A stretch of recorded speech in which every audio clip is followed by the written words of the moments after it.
What's up, TCCTU and ORU? It is Samson back with another episode of The Fitting Room. Thank y'all so much for, again, following along the journey. Thank y'all so much for subscribing, because you're not just subscribing to The Fitting Room, you're subscribing to the mission of The Fitting Room, which is listening is loving. And so I thank y'all so much for joining in, for making this happen. Appreciate y'all. Love y'all. This has been amazing. And again, we're in the spring season, and we have a special guest with us today, Devin. What's up, girl? Tell us a little bit about yourself. Hi, my name is Devin Wright. I'm currently in school at TCC right now, I was pursuing dental hygiene, and then I currently just switched to, what is it called? I think my teacher said data analytics, and I think I'm very interested in that. So Okay. That's what's up. Mm-hmm. Well, thank you so much for being willing to come on and share your story. This is about to be awesome. Yes, of course. I'm excited to be here. So tell us a little bit about how you got here. Here specifically as in what? To this point in my school journey? This point in life. I mean, oh my gosh, it's still a very broad question for me. There's a lot of reasons why I'm here where I'm at. Take it where you want it, girl. Take it where you want it. I want to say I think I first started pursuing just higher education in general. I believe in the beginning, just off of when I came back home from my dad, and he stays in Tennessee, and I'm sorry, let me just gather my thoughts. No, you're good. You're good. From Tennessee. Oh my gosh, excuse me. Okay, so my dad from Tennessee, they lived there. My mom and my dad met in the military, so I've always had two different households, like two different states. Okay. But being here, excuse me, in Oklahoma, I was raised by my mom and my granny. And I knew early on, I think about, excuse me. You're good. Oh my gosh. I knew early on that I was going to like just the position that we were at, like there was going to have to be some changes, like, or what I wanted to do in life. I wanted more, and I knew I wanted to pursue school, but like I knew we wouldn't be able to afford it. And just, I guess, I don't know, maybe just naturally being athletic, I just happened to be really good at basketball, or decent enough for I had my first coach, Coach A. He had been working with the special needs children, I believe, and then he was already a coach at Will Rogers High School. So then he had seen me play there a few times. I had got myself into basketball about like 5th or 6th grade. Yeah. He tells me it was like 5th grade. I could have sworn it was 6th grade. I can't remember. I don't know. But he's basically been with me like my whole journey. Like he's literally been the father figure in my life outside of my father. I love my dad to death, but like present here, that he's like been there this whole way to like even on to my journey now. When I was applying for OU's Bachelor Dental Hygiene program, having to get my appeal not my appeals. I ended up having to write an appeal because I didn't meet the deadline, but writing my recommendation letter. Yeah. He's just a sweet thing. Like I did that so last minute, and he had that done in like the same day. Like actually 2 of them, just in case. And I was just like, wow, like they're so crazy to think like there's really people in your corner just like rooting for you, even if they're like not obviously present in your house or nothing, but just like on the outside, still just working with you and wanting you to just keep going. It's just amazing. No, that's cool. So you mentioned you kind of grew up in this kind of military home, in the sense of, you know, one family in Tennessee and another parent here in Tulsa, I assume, right? Yeah. So here in Tulsa. Mm-hmm. And then you said something about having kind of like this desire for more, or something like higher. Like explain that to me. What is it? When did you realize this? What was this? What does this look like? This kind of inner desire. I think a big spark, the thing that sparked that like desire to be like, okay, like I have to lock in like adulting, I guess, young, like parentified child.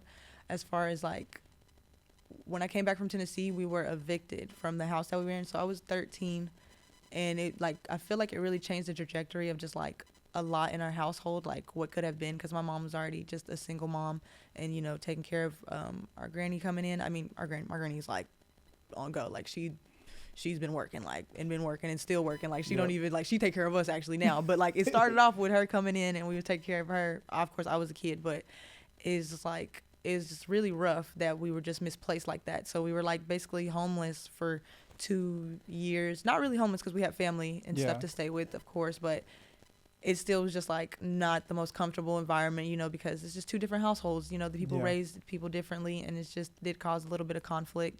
Even just influences, like things that I was doing that I probably wouldn't have done, like if I was just in my own household and stuff. Just being young, just being with the crowd and stuff. But yeah, I think that really just affected me. Like I never want to feel like that again, like just misplaced, like just like in somebody else's hands of that nature, because it really did, I really feel like affect a lot in the household. Even just the relationship with me and my brother. He's about like 8 to 9 years older than me. And like we didn't really get to have that much of a huge relationship, because by the time like I was 13, like actually getting into like, hey, we can actually have conversations and stuff and like know what we're talking about. He was off out because with the homeless thing, he was about probably 19, 20s, and he had a high school sweetheart that they ended up going, and like of course they were like, okay, we're not going to stay here at our auntie's this long, we're just going to go get our own apartment at this point, because they were about 19, 20, which is like, yeah, that's understandable, like you guys got each other, go do that and stuff. Like I wouldn't want to be all crowded up in this house either and stuff, but like I get it. But I was just like, oh, like it was just really sucked that happened in general. But I think for me, I've always just been able to like alchemize and just keep looking forward to like what can I do. Like it's like just having to make a pivot real fast instead of sulking in it, like about it happening. Of course I've done my sulking, it's sulked, throughout the years and stuff, but like I feel like I'm so confident at the point where I'm at, like just with my purpose and my journey and just moving in this world in general, that I just feel like I don't even know where I was going with that. I just feel confident with where we're going or pursuing with that whole starting off with the poverty mindset and actually just breaking out of that now, like a little bit more, where I was okay with making that career change that I had mentioned earlier. Like I was really harbored on dental hygiene for the longest because one, I'm like, okay, I can get, I can take it. It's a 2-year program. And I already took my basics when I played basketball in Coffeyville, because I used basketball. That's where I guess I was going back to. When I learned early on basketball that I was an athlete, I used basketball to go ahead and get me a scholarship to play at a junior college in Coffeyville, Kansas. Nice. Yes. Yeah. Nice. I ended up not pursuing no more after that, because it was always a love-hate relationship, but it was more so like, I'm going to get my mom a house, like that same, like, type of, So this whole idea of wanting more and kind of like this like a little bit of highness, this started essentially from what I'm hearing at 13 years old. At 13 years old, you start thinking, hey, we left, we're here in Tulsa. We should do more than this. I want to do more than this, whether it was like a self-commitment or commitment that you kind of made for your family. But is that where it kind of... Yeah, I want to say I believe so, because I actually originally wanted to play soccer when I was in elementary. I seen all the kids playing soccer. I thought that was so cool. I'm just not that coordinated with my team. And were you at Will Rogers? Is that? No. I started off playing basketball at Bell Elementary. Okay. And then that's where I seen the kids on the playground playing soccer, and I'm like, oh yeah, I want to do that. But I originally thought I was going to Nathan Hale, just like my brother had did. But because I had that coach, he had already been watching me play basketball and was like, no, we're going to get you over here. And then, like, I was able to play for him, and I feel like I did a good job for him, and he did a good job for me. You know what I'm saying? Like, he got me into doors that I need, like the coaches, and getting looked at and stuff, and making sure I'm making my film so more coaches can see, because he's like, no, girl, you're going to get out of here. I'm like, okay. And I didn't think of it that way back then, because I just know, like, basketball, like, of course I know I'm going to keep doing this to get it to pay for my school, but, like, not knowing how much it could really furthermore like push me more out into like more rooms, or just knowing more people, just networking in general. You know what I'm saying? Like, I feel like just getting to meet so many people from all over was like so interesting. That was like such a great thing in college that I never like would take away. No, that's what's up. What's up. So it sounds like this experience with like your Coach A, right? Yes. It sounds like this experience gave you more than just the basketball skills. It sounds like they help with building some level of confidence too, in I guess this impression that you had at an early age, which is, I want to get out of here, I want to do more, I want to break out of this. I think you use poverty mindset, getting out of this. So what else do you feel like he gave you in that experience, kind of? I guess just going back to like that father figure thing, it really, on the slightest level, I think it one, basketball itself. I feel like basketball and the father figure kind of just tied in together, like, because the basketball kept me disciplined and structured anyways, and he wasn't never just overstepping his boundaries as a coach, like, no, you need to be doing this and that, like a father. But like, as far as like me playing basketball, I'm going to have to be structured and disciplined, and I do need to be doing certain stuff for this, and he is my coach, where it's just put me in that position, like father daughter almost anyways. But it was like, I'm sorry, what was the question? Well, I was just asking what all you feel like you learned or got from him outside of the basketball skills and maybe even networking. What else did he give you that was like, yo, this helped in giving me the confidence, giving me encouragement that I can get out of here? Because I think you even used that phrase that, you know, he said, "Oh, you're gonna get out of here. You're gonna make it." Like, what else do you think he gave to you? I guess just that mindset in general. Well, first, foremost, I guess just being like, you could totally pursue higher education. Like, you could totally go do that. Like, go and play basketball. You can do that. Like, there's nothing. Because I'm not gonna lie. Like, my whole high school, I felt like I felt like I was okay at it. Like, I didn't feel that confident in it in general. Maybe it was just a love-hate thing or something. Like in basketball? Yeah. And so I'm like, I didn't feel that confident in general. But like, my coaches, like, just how much they like wanted me to be in it and wanted me to do it and wanted more. Like, in basketball, it just made me know, like, obviously they're seeing something that I'm not. Like, I started most of my years, all my years in high school, except when I was ineligible in freshman year, and then summer school, nipped that back up real quick. But I'm sorry, I lose my train of thought so fast. No, you're good. What was I at? Oh, I guess yes. So just knowing that you can pursue higher education and just like, or just even just seeing like, I guess just the father, like a male role and how they care, someone like caring for women in general or young women, like, and not taking advantage, because there's so many positions of authority that you can see where a male figures can take advantage of, and vice versa. But as far as the space that I was in, I'm really grateful that has not been something that I had ever went through. Like, it was always so comfortable and safe. Like, he always made a way, like, that I was going to be okay. Like, he made me feel very comfortable and safe at that school, and like, I was protected and guided. Like, he was definitely guiding me along the way, because I won't lie, like, my mom didn't, like, nobody except like one person in my family, my cousin LaCoy, pursued like higher education in a way, or to my knowledge. I think my dad actually pursued a little bit, but like, I need to actually go down there and learn my dad more. But as far as just like, it's just was me, like, he, I guess, was the role model, because there was nobody else to look for, like, looking at that up to in that position. So No, that's real. Okay, so tell me about the feeling that you got when you had an opportunity to play in college. How did that feel? Like, what went through your mind where you're like, oh man, this, it's not just a thing that my coach said, like, now it's kind of becoming a reality. How did that feel? I think by the point when I was like getting ready for college to go play basketball, we had already been getting a few offers. So like, I'm like, okay, I know it's real. You know, by like my senior year, like this starting and stuff, like, I know it's real. Like, there's coaches actually looking for me and stuff. Even I'm like, I didn't care about like, basketball is not the love of my life. So like, it wasn't like, oh, I need to be going some D1 or this, that, and third. I just needed to pay for my school. And I'm like, okay, the cheapest route, whatever, the best route, I can have fun. And I actually ended up going to school with two of the girls that I started, that I played basketball at Rogers with. It was me, Nakia, and Notori, and we all went down to Coffeyville and played basketball there for him. Oh, that's awesome. It was really amazing. So like, I actually originally wanted to go to college for track. I really wanted, I was craving more of an individual win, you know, like in ways and stuff, because I'm like, I love teamwork and all this and third, but like, I'm also one of those people, like, I'm competitive when need be, but as far as like things like, you know, like, when we're gonna win some, we're gonna lose some, you know, like, I'm not gonna be breaking out my chest after this game is over because we lost, you know what I mean? Like, I'm okay, you know, like, I guess, you know, I don't have that much love for the game, you know, I just know I just went in there and did my part. Like, I guess I'm always okay if I know I went and did my part. As much as I can do, I'm good, you know? So it was okay with me after certain things. But yeah, I love them. Those are my girls, and we went down there and played basketball all together. It made it so much easier to the transition to just like not leaving home by yourself and to just like be with people that's like your sisters.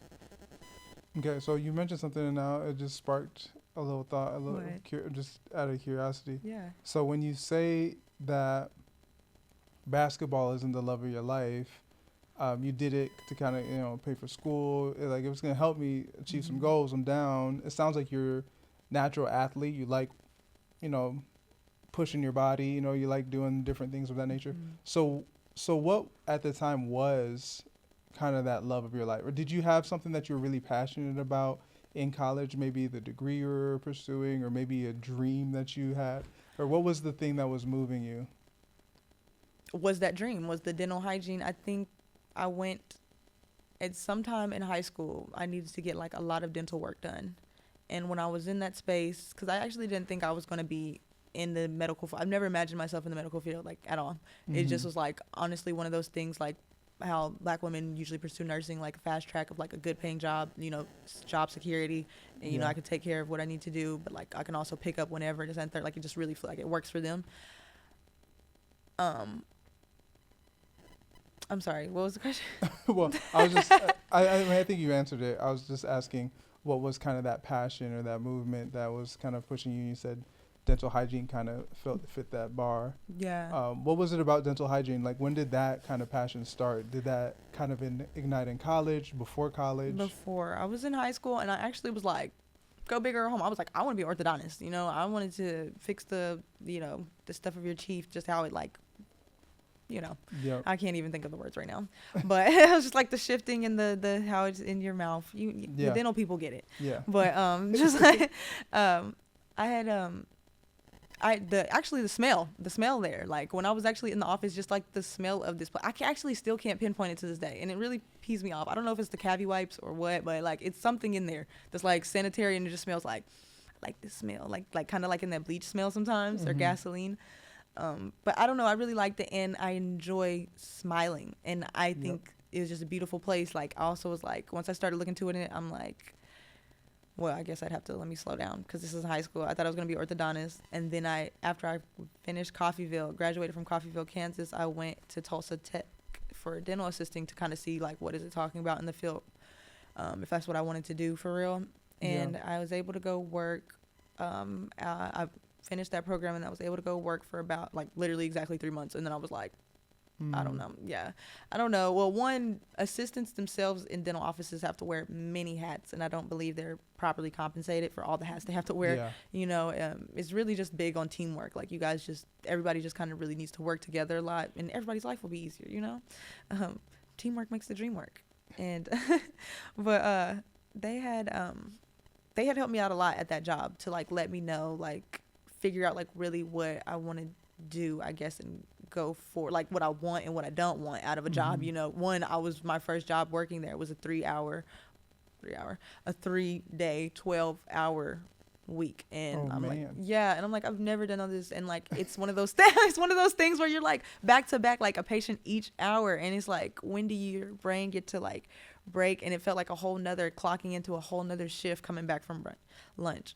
I guess now, just like literally in this moment, I'm looking at hindsight, like it's one of those, like, it's like, if you don't like your job, you literally really feel like a chore. And I really understood like a lot of the metaphors like that's like been said all the time, like it's something for a reason, like, you know, just like you want to make it something you love when you're picking a job, so it doesn't feel so, because the way I was able to burn out so fast was crazy. Like, I had not touched the dental office since then. That was 2023. I worked there for 3 months, and then and I'm still was like pursuing dental hygiene, like, but I was like, no, I'm not going back in the office for us to be an assistant. And I guess rewinding, I changed to dental hygiene once I got into the dental assisting Tulsa Tech program. Getting to see it, like, I was like, okay, I don't think I really want that much responsibility, you know, being the person that like owns it and is the doctor of it all and all that. And then plus I would have to go to school after just getting my doctorates for another 3 to 4 years, just being a specialty. So I was like, I need money now, you know. I'm like, I want a family compound now. So I was like, I don't know about that one, but even then, just getting there helped me get all the way to this point. Like, I literally wouldn't have probably been in the statistics class that I'm in. I wouldn't have been, because I wouldn't have been trying to pursue OU's bachelor's program. I would have been still hung up on TCC's program.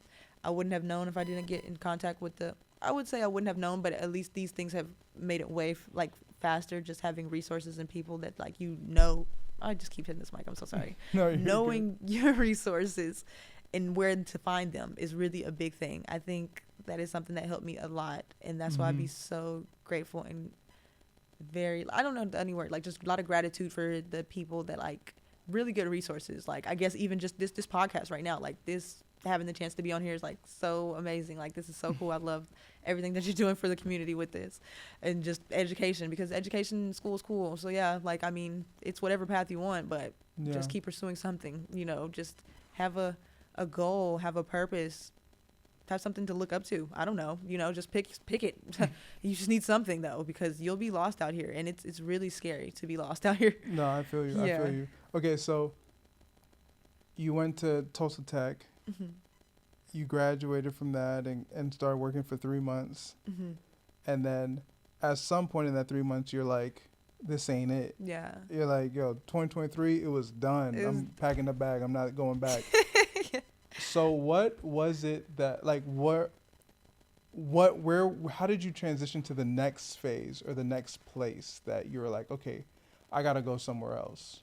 I gotta walk into something else. What was that process look like? How did that transition look like? Well, honestly, the transition was very smooth.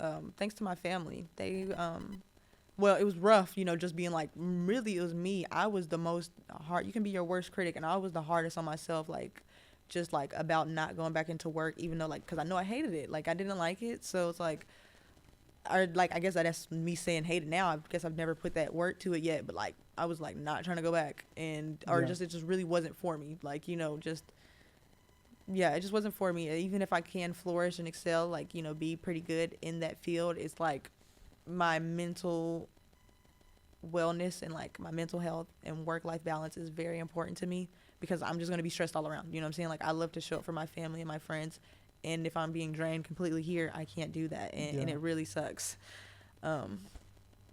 I'm sorry, please pull me back.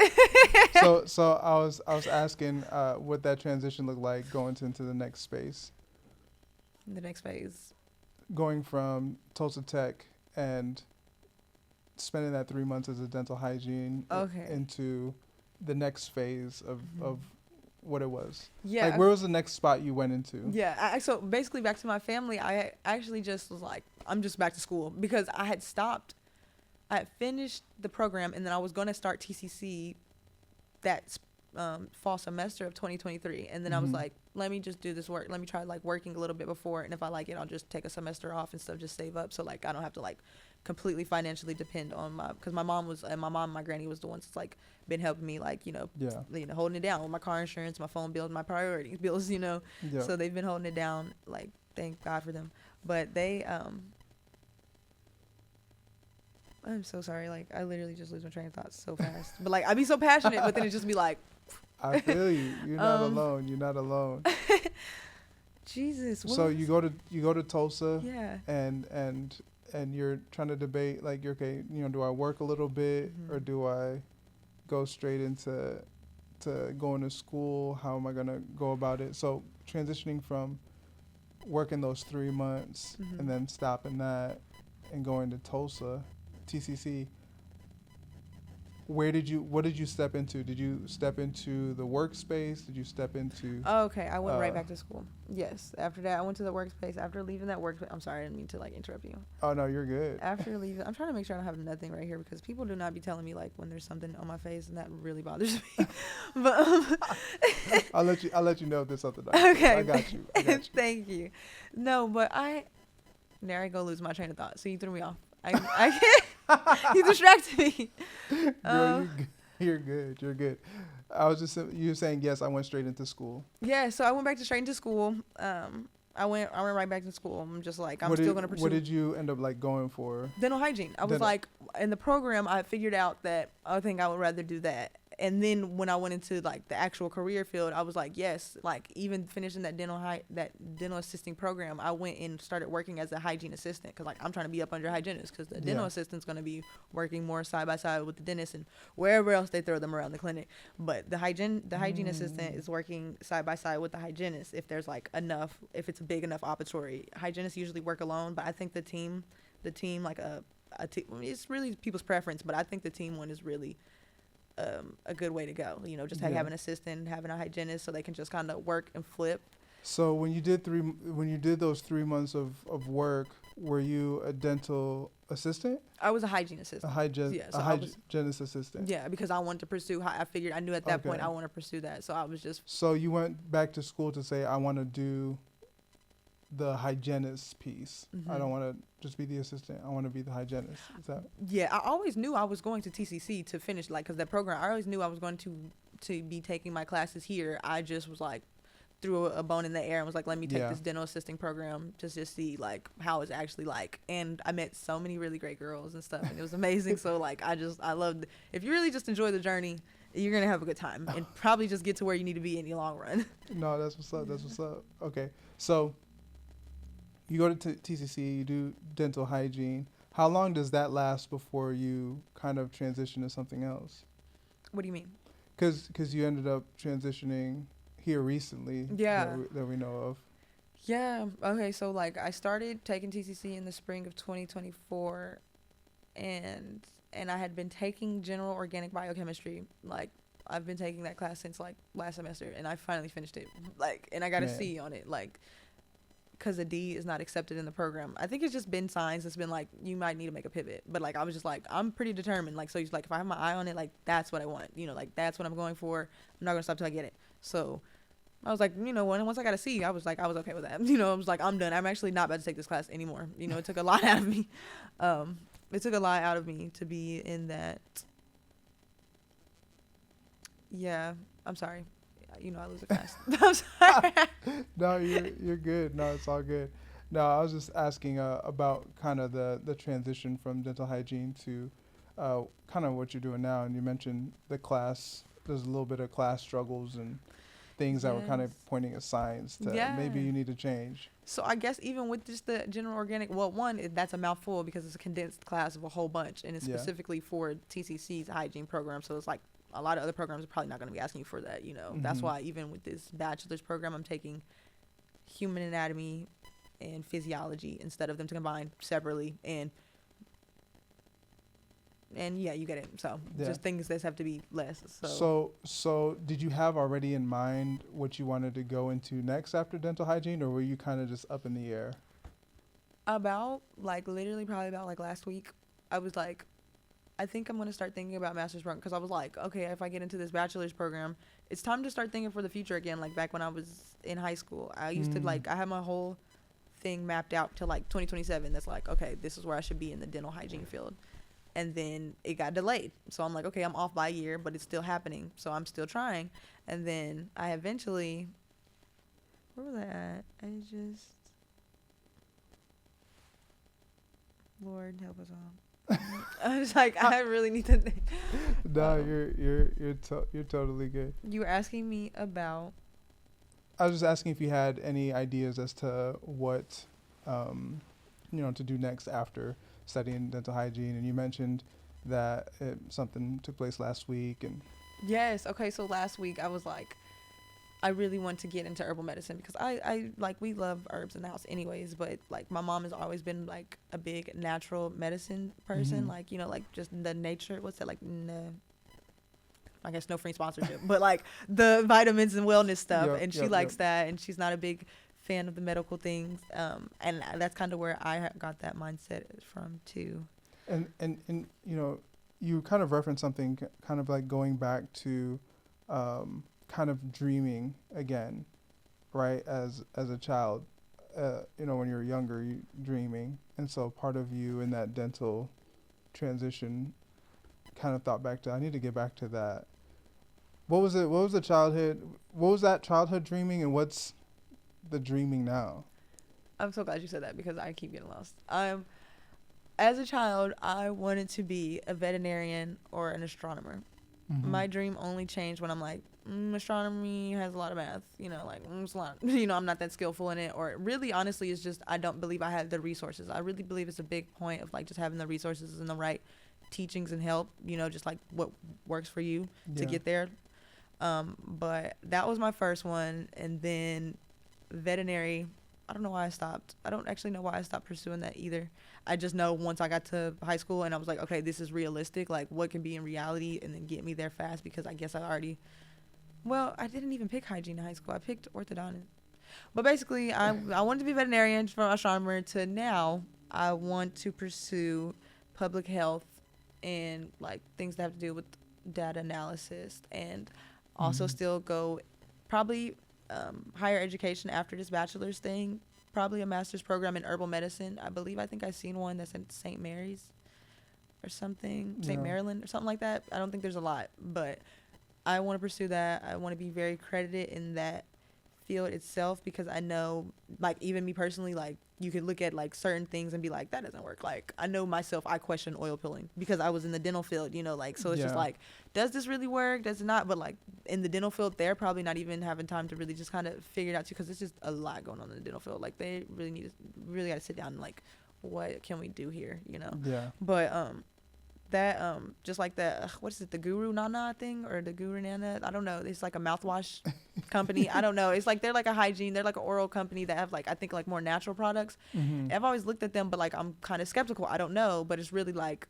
you fear what you don't know. So like, if I can just do my research, we know. Facts. I could do my research and stuff on that. I personally would use it, but like, why just me? You know, like, everybody should use it. Like, what can I do for everybody? How can we put everybody on board? Like, wellness, everybody, especially in the Black community, because there's a lot of sicknesses and illnesses and just not the best resources always put in our facility, and our, you know, just having access to it. That's really the biggest thing is not knowing, or just having access at all, or just, you know, a lot of things, environment, you know, not having the transportation to go out there. Like, I don't even think the buses run out to Turley or anything like that. Like, it's just like, it's a lot sometimes. But I think there's like a Metrolink. There's like other little things, alternatives that they run through. And there's just so many resources. I guess it's just really all about finding them and having them there.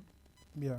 But yeah, I guess I do want to eventually get into my master's program, I guess, to sum it up, to do herbal medicine, because I wanted to feel more credited, and I wanted to feel more, what's the word, like, where people are like, yeah, you know, like, I'm going to listen to what you have to say, you know? I don't know, building credibility. Yeah, I guess, you know, like, actually have credibility, credentials under my belt about in herbal medicines, of like why I'm referring these, like, and why you should drink. Because I love teas myself. Like, I'll make a tea a bunch of times. It's like, it has like a lemon base, ginger, turmeric, pepper, coconut oil, things like that. Basically, I just love herbal. So I'm just like, why not like actually pursue that? And I think that's what one thing with releasing that poverty mindset was like, I actually can do something else with my life. You know, I'm like, I've made it this far. I don't need to hold on to this dream that's like not even serving me anymore. I actually just cut the dream off because I couldn't make it to I had a class literally yesterday that I was taking at night, my general chem, and I was like already kind of running late. And then like I was in the car and I had pulled off, and I was already like, I had like 30-minute window just to get there. It's 20 minutes away. And then this traffic is 5:30 or it's 5. And, I look back I went down the wrong road. And so I was like, okay, I'll just go back this way. And then I end up just being like, looking at the GPS, like, I'm not going to make it in time. And then I also look at the back of my car and I'm like, I don't have my lab coat. I don't have my goggles. And that's one of the things that was said on the like syllabus, is like, you know, basically, or she was even just saying like, you can't participate in lab. Like, not even just don't, but like, that's just consequence of your action. Like, you know, if you don't have your things, you can't participate in lab, you know? So I can understand, because it's really a safety issue, you know, her protecting herself, you know? But just knowing, like, just having all those restrictions, not even restrictions, but just like that, all those things put in place, you know, like, I understand for her part and stuff, but for me, you know, my part, that just made me feel like I have to move around, you know, like, it's just too much with the attendance, timing and stuff. Not enough grace was, I felt like, given, as well as just her teaching style in general was not really connecting with my brain function itself. I'm kind of like, need all the information, just get it out, you know, like, I mean, I can slow it down, but like, that's always kind of been my thing with teachers, just depending like what kind of teacher it is. Like, I can really pay attention and like really see what's going on. That's why I really have the most deepest admiration for teachers, you know, especially the ones that I'm like, wow, if I can understand it, I feel like anybody else in this class can understand it, because I feel like I'm usually the last person taking a test, last person doing something in the class, like last person on assignment, you know. So it's just like, if you're able to I'm digesting this how you're saying it, like, everybody should be able to, like, but to each his own, once again, because now the space I'm at with learning itself too. But yeah, I don't know. That's what's up. You know, I'm fascinated by how you experienced a challenge in the dream, and I almost want to say it's almost like the you know, the dream is kind of like a lens, like that lens was closing, but instead of giving up and being like, you know what, I'm just gonna do whatever with my life. It doesn't matter. You're kind of like, the word that comes to my mind, which I don't think it's a word, but I'm just going to say it, re-dream, right? Like go back to dreaming again and saying, you know what, I'm going to go back to the drawing board and figure this whole thing out. And it sounds like you got that pathway. Exactly. And I'm curious as to like, where did that come from? Where do you think that came from? Or I don't know. Wait, which part? What do you mean? Like, where do you think it came from? The ability to make that shift, the ability to not give up, but to say, I'm a re-dream instead of go home and call it a day. I think a big part of my purpose in my mom and my grandma's life, or just in my family's life, or maybe in my life on this earth in general, is just to like really, okay, let me sit and think about that because I have to think about what you just said. Hey, it's all good. Take your time. Wait, can you repeat it one more time? So where did you get the ability to, instead of give up, re-dream, to go back and say, you know what, I'm going to try again? Where did that come from? Was it a thought, an idea, a video, a person, you know, like where I want to say, I guess it was my mom and my granny, in two different separate periods. My grandma has been like working her whole life, you know. And when she was married, I don't think she was working that much. Well, she was a stay-at-home mom, so she was working in other aspects, you know, like the invisible labor aspects, but like that's its job itself. She's also like, she can hold down a job, you know. She actually likes having a job and stuff, and I can feel that too, because I can just come in and clock in. With kids, it's like you really have to be strategic and tedious and just really graceful with them and patient, you know. And it's a lot overall, while also trying to handle up a lot of other things in life if you're not having a partner that is everybody's doing their part in the partnership and having children. But just seeing my grandma work basically her whole time, like she actually retired at one point and then she went back to work. She went back to work, I believe, because my mother had fell into depression when I was in high school, early on in high school, where she wasn't able to work. And I think that's when my granny started working again, because she was like, we're gonna like, you know, have to have a house, a roof over our head.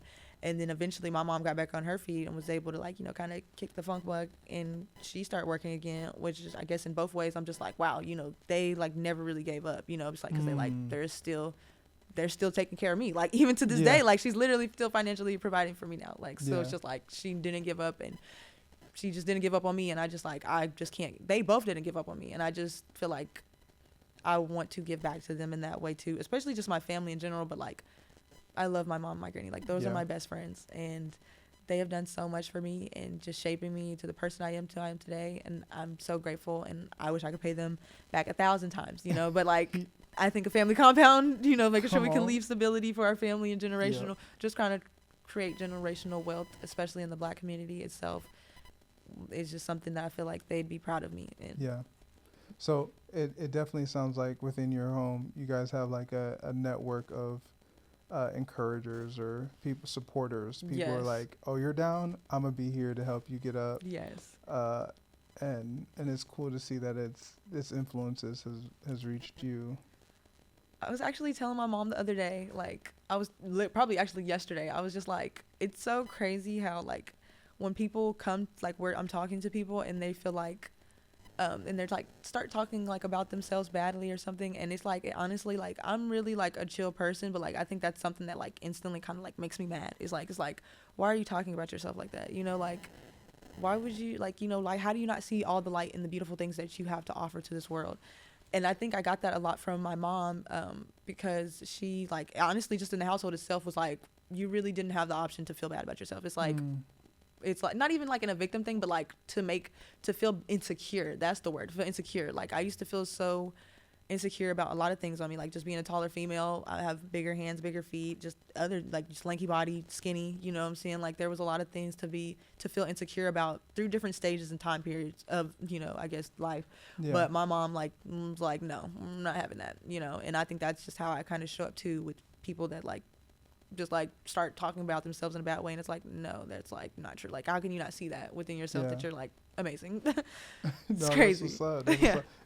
It's almost like you know, I heard this thing that says you know, if you talk about yourself in front of me like that, how do you talk about yourself when it's just you and you? Exactly. It's like, yeah, you better not okay. be. You better not be. Okay. I literally have put on this little board in in our kitchen is like I put check yourself before you wreck yourself, because there's just a lot of like even just checking your own mental, like picking and choosing your battles. You know, you could be upset because you're bringing work home with you and decide that you want to just blow off and be mad at everybody in the household, but like your family, like the people in the household is going to be with you day in, day out. I mean, hopefully if there's a good, healthy household, you know, they're going to be the people that you can fall on anytime. Like them jobs are not, you know, they're not going to care as much as these people that's really going to hold you down, you know, and make sure that you're good when they are. Like pouring into the people that pour into you is such a big thing. And that was also on my board as well. That's the one. Yeah. That's the one. Okay, so right now in your life, what are some things that are taking place? What are some opportunities, some challenges that are currently taking place in life? Opportunities. This one. I'm so happy to be here. Yeah.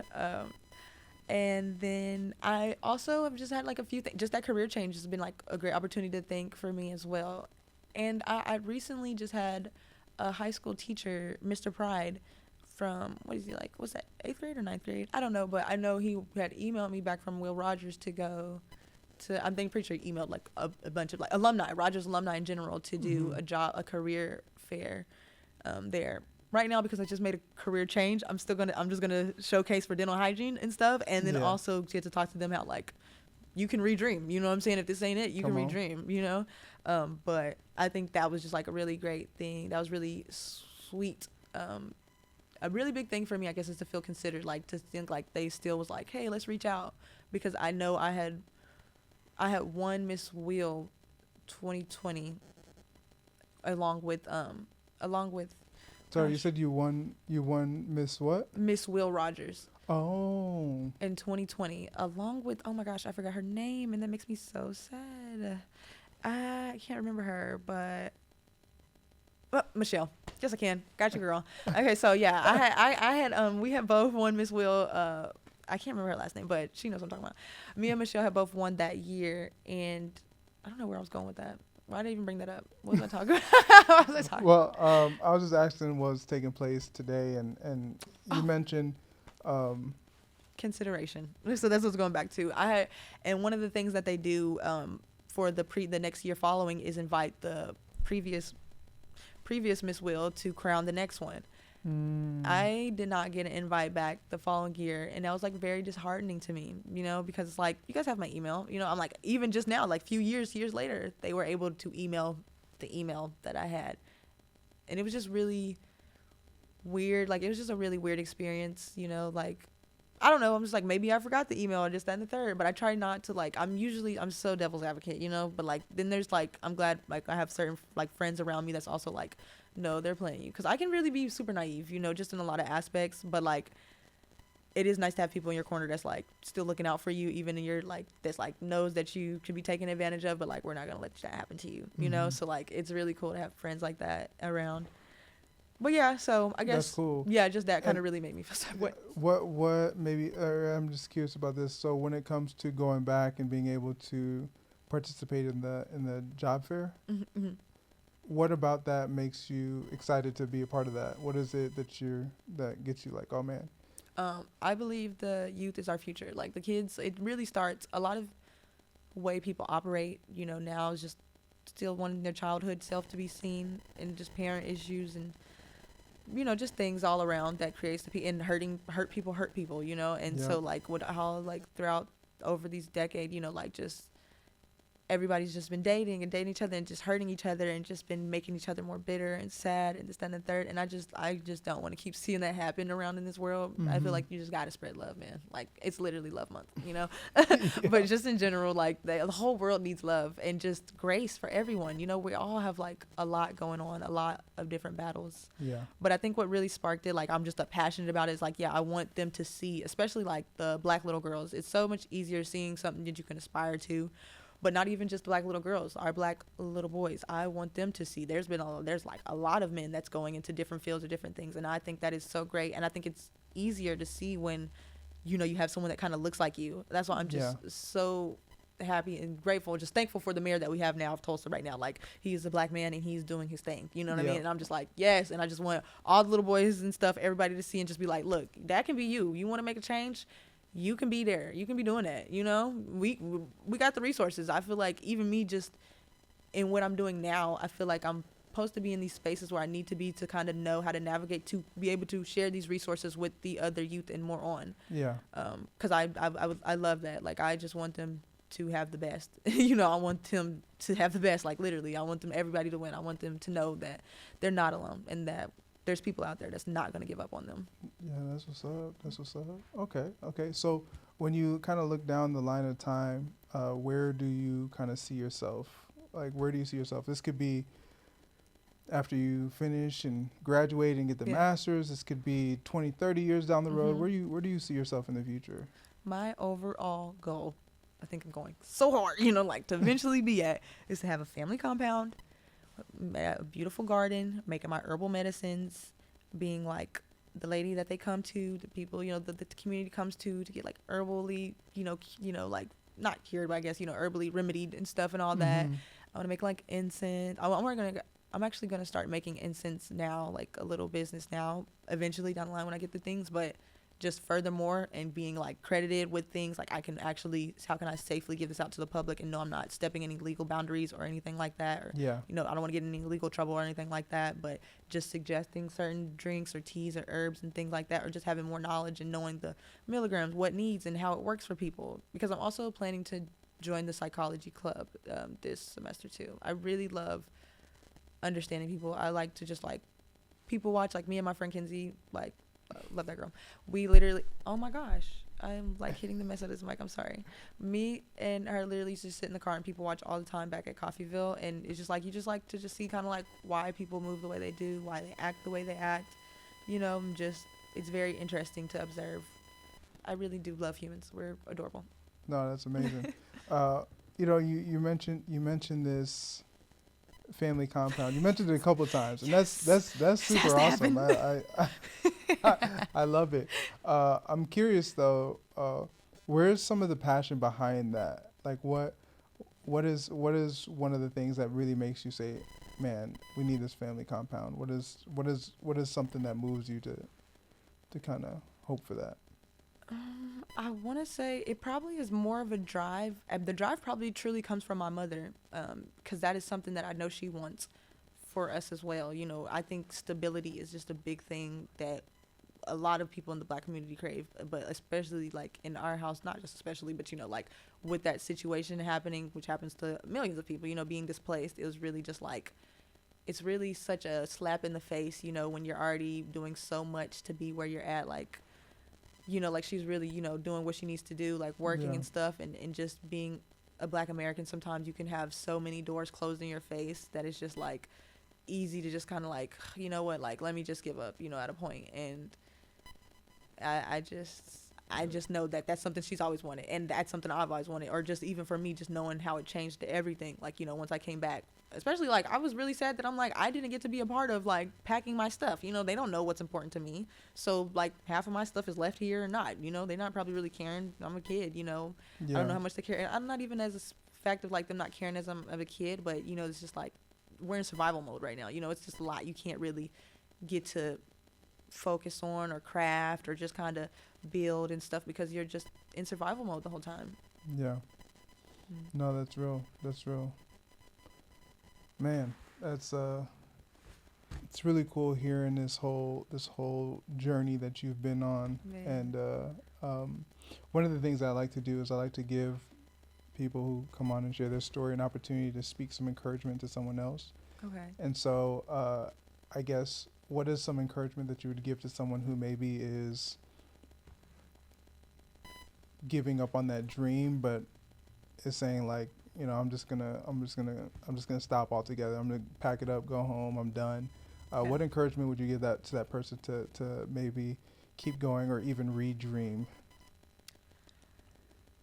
I would say that you have to remember, I had seen this quote, I actually think I got it from the sticker place at the like accessibilities place at the TCC, where it said like, remember that light that you see in others is within you. And I believe that's really true, as far as like people can walk the thin line of love and hate so easily, because you also have like this admiration for them, but you're also like, why can't that be me? But it's like, it totally can be you, you know what I'm saying? Like, but sometimes you just don't the environment doesn't always create that space, especially with a lot of us being in survival mode. So to those out there in survival mode, like you know, we got this. Okay, we're gonna make it. It was another thing I was gonna say. Oh, also just don't forget that there are witnesses to your life. Like, you don't know who's out there is watching you, seeing what you're doing, wanting to come and help you, you know, like wanting to support and fund in that dream as well. You just don't know, but you have to put yourself out there and you have to not give up. You know, you got to pivot. Come on. Yes. You literally. No, that's the one. But I think that'll be it before I just like word vomit more. No, you're good. Listen, if there's any podcast to word vomit, this is the one. I'm just sitting here listening. That's it. Okay, yeah. Man, yeah. I think I'm good. But yeah, no, I think that's it's awesome because, you know, one of the things to connect that back to something you said something about like the like resources, having resources available to you to be able to navigate some of these things. Even knowing how to use the tools, you know, sometimes that's even a challenge, a hurdle itself, where things like that can just be discouraging. Once again, just all them knows sometimes, you know, so it already feels like I'm working so hard. I'm already doing what I need to do. I'm getting to, you know, I'm trying to do everything I need to do. I'm trying to be as disciplined as possible. And it's just like, when do you get to really just be you know, like be free, be a kid, not have these social expectations placed on you all the time. That's what's up. That's what's up. Thank you so much, Devin. I appreciate you. This was awesome. I am so happy to be here, Samson. Like, am I saying your name right? Samson, yeah. Samson. Oh my God. Like, yes, I'm so happy to be here. Yes. This is amazing. I'm happy to meet you. Like, this is great. It's a pleasure. It's a pleasure, and thank y'all for tuning in and watching.